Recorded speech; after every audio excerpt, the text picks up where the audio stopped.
you take a compliment? Sometimes criticism is easier to accept.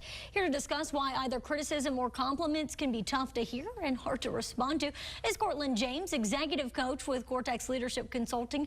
Cortland, thank you so much for joining us. Thank you. Good to be here. Break it down for us. How do we start to accept criticism or compliments? Criticism or compliments, they're both in the category of feedback. So it's just generally feedback. How we accept them is they've got to pass through three triggers first. We first have to decide, is it true? We have to decide if we have a good relationship with the person giving us the feedback. And also, the feedback can't challenge our own self-perception or our identity. So let's start with a compliment. What should we do when we get a compliment? What's the best way to respond, I guess I should put it? First is say thank you. You can never go wrong with that.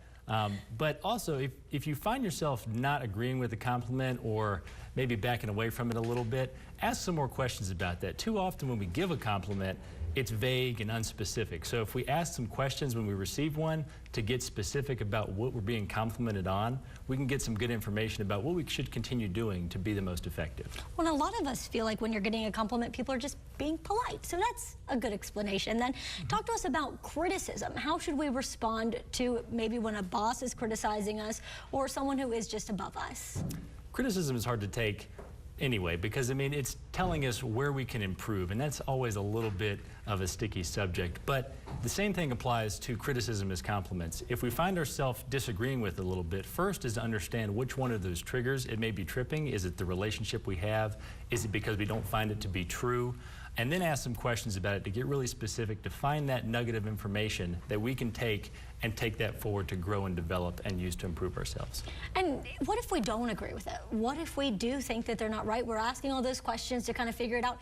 Is there a better way to respond after you've gotten past the point of questions to explain the fact that you do disagree with the criticism? Absolutely, and then disagreement, that can be a healthy space.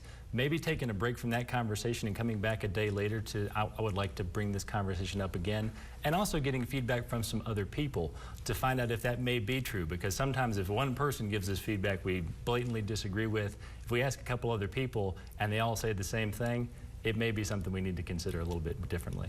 Either way, if I'm picking it up correctly, Cortland, the point is make sure you clarify. If you have questions, clear them up. Absolutely. Thank you so much for joining us this morning. Thank you. Jason?